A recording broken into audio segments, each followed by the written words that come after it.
Welcome to another episode of the Information Addicts podcast. My name's Cassidy. I'm an information addict, and this is my podcast where I explore information, ideas, and beliefs and try to do those things more responsibly. Last week, I did a video that was sort of a broad view of this idea of personal truth and ultimate truth and kind of walked through the ways those things interact. And I want to continue exploring that topic and go deeper. So I thought I would try and isolate the two things, personal truth and ultimate truth, really try to understand what they are, kind of unpack that for myself, and then go deeper too in how they interact in the world around us and the way that we interact with them ourselves. And I thought today I would start with personal truth because I think that's something we all have experience exploring and trying to understand. And I think most of us can agree that at the very least that exists. So that's where I'm going to go today. So before I get too deep, I want to just put out my definitions and get some clarity on what I'm talking about and what I mean by these terms, because I think that's just the best way to set a good foot and get on the same page. So when I'm talking about personal truth, what I mean by that term is the ideas, beliefs, ideologies, opinions, worldviews, all the things that someone individually claims to be true for themselves. And this is a really broad umbrella word that covers everything from the trivial to the more significant beliefs that someone has within them, from ice cream flavors and favorite movies to religions and political alignments. So all personal truth is subjectively curated, meaning that it is created and formed by an individual's personal experience and feelings. Basically, as we live our lives and live through the world, we start to pick up pieces of information and put them into the full picture of what we've experienced before and the ideas we've heard before. That all comes together and creates these things that we personally believe to be true. But just because something is subjectively experienced, that doesn't mean that all claims that come from that experience are necessarily subjective claims themselves. When we speak about what we think is personally true, there's often times where our claims and our beliefs lie in this subjective realm. But there are also times we make claims that are objective. While a subjective claim connotates an opinion or a personal preference, objective claims go beyond that. There are right and wrong answers, true or false, to these objective claims. It's a type of claim that is saying something about ultimate reality, or you could say ultimate truth. And it's a thing that, if true, would be unfazed by our feelings and stands independent of our opinion of it. And these statements often come with implications that, if true, impact the world around us and our reality. So I want to play with this idea a little bit more and kind of going deeper into what I'm trying to get at here by throwing out two phrases that someone could say they personally believe to be true. The first is, Rocky 4 is the best. Second, 2 + 2 is 4. Now, these are two phrases that both can be personally true to an individual, but I would say that it's not clear that they are both subjective. If someone were to personally believe that 2 + 2 = 5, we would have no qualms in correcting their thinking, and we do it all the time, especially with children. It's easy to say that this is more of an objective claim because we can all agree on it independent of how we feel about it. And so there's something real to that outside of our own personal subjective experiences. I do think it's important to say before we move on that even if we're making an objective claim, that doesn't mean that claim is ultimately true. 2 + 2 is 4 and 2 + 2 is 5 are both objective claims, but it's clear that they both can't be true. Now, the other phrase I tend to find more interesting because in a lot of ways that sentiment could fall on either side of the line depending on how we're speaking about it. I think this is where we really start to see our words start to fudge. A lot of times when we say something is the best, we are referring to that thing in a subjective manner. If I personally think that it's really good, and it's all right if you don't think that thing is good, but to me, I personally resonate with that and find it very salient.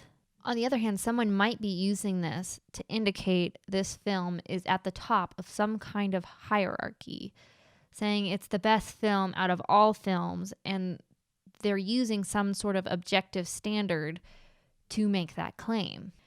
So when it comes to filmmaking or art in general, there are certain things that become these industry standards, and they help distinguish the professionals from the amateurs. And it helps us to understand how one thing might be more technically proficient than another. I think often that has something to do with the difficulty of a skill and how to hone that and recreate that and make it scale. And we create these things through the process of making them to make them more repeatable. While there may be objective scales and standard within these things, at the end of the day, filmmaking and art is a pretty subjective medium. A lot of these differences and the way that we think something is better or worse, a lot of time has to do with personal preference. So it makes it pretty difficult to really parse apart how we get better and worse. And even when we have an objective standard that we're looking at, sometimes these things are hard to really measure, and so it becomes difficult to find something that we can agree on.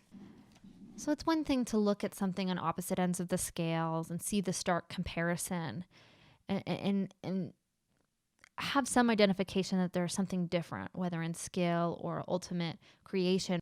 But even then, we start running into the problem of what do we mean by best?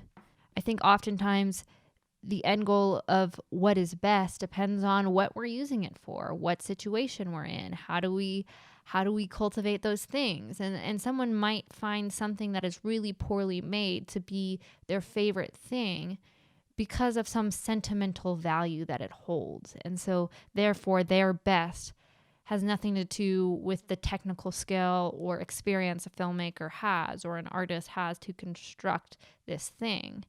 But then there are times too when very skilled filmmakers take these poor techniques, flip them on their head to add something to a story, and that final piece ultimately becomes something we would call brilliant. You can look at something like the Blair Witch Project with shaky camera movements and, poor overall technique, as it were, in a regular film. But because it took that medium and added it to this genre to break some categories and play with the frame, it became something that people resonated with and they wanted to see. And we can look at this in the art world too. A Jackson Pollock painting is not technically difficult. Just splattering paint around, and a lot of people don't like him because they think their 4-year-old could do what he did. But what he was doing in the movement and through the history of that elevated it to something that people found salient. It broke the mold of what was regularly being done and subsequently created a movement that still stands today. I think a lot of our sensory experiences can often fall in this sort of objective, subjective dilemma. Whether it's food, art, or something else, there's always this pull of how do we get to best? There may be something that is culinarily proficient and made very elegantly and with a high level of skill that someone might not find delicious, or maybe a delicacy that someone finds disgusting.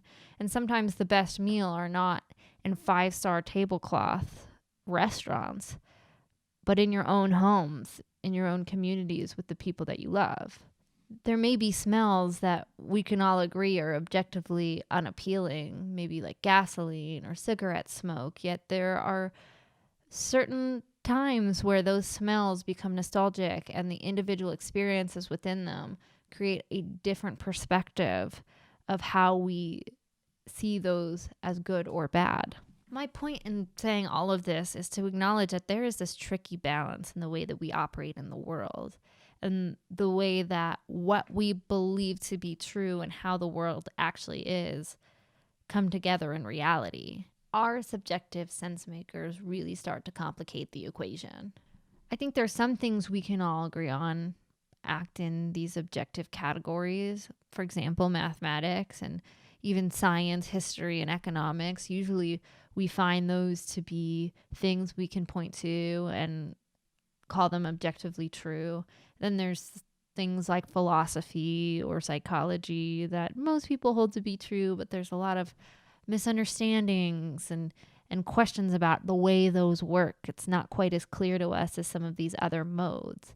And then we get to the place where we're talking about arts or food consumption and the things that go into those fields. And those are usually drifted more towards this idea of understanding them from personal preference. But the more I've pondered all of these things, especially in the last week, I've started to realize there's a complicated dance happening with all of these. And nothing's as clear cut as maybe we think on the surface level. So when we look at the things that make up our personal truth, we really should start asking ourselves some of these questions that help us get underneath the things for ourselves and the others that we're interacting with as well. And this can really help us get to the understanding, is the claim they're making subjective or not? We may be making claims that we mean to be a subjective preference that end up actually acting in the world in a more objective way than we realize. For example, what is the person insinuating by their claim? Are they saying that their claim stands outside of opinion, or is it something that only is within their realm? And what standards are we using to measure these things? So it leaves me with the question, how do I interact with this better? How do I look at my own personal truth and understand that and the personal truths of others that are outside of myself and make sense of it in the face of a potential ultimate reality or an ultimate truth that lies outside of my own opinion?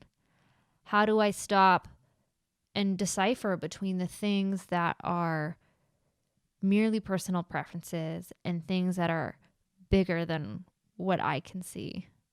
I want to continue pondering this stuff, but I'll have to wait till next time. So with that, I will end with a serenity prayer. God, grant me the serenity to accept the things I cannot change, the courage to change the things I can, and the wisdom to know the difference.